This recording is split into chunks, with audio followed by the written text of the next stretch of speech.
Hello everyone, today in this video I'm going to show you how to get unlimited tags for your YouTube video. This is very quick and easy. Let's jump right in.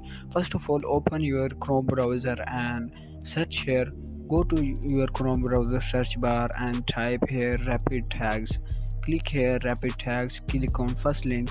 After that, here you can see this is now here you need to paste the topic of your video or title of video. Now here you can see copy this all useful tags from here. Click on copy this button. Now here you can see all tags is copied.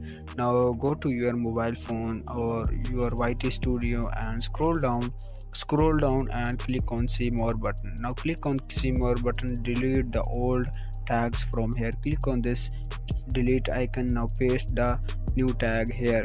Click on the paste button. In this way you can add add tags and get unlimited tags for your YouTube videos. Thanks for watching.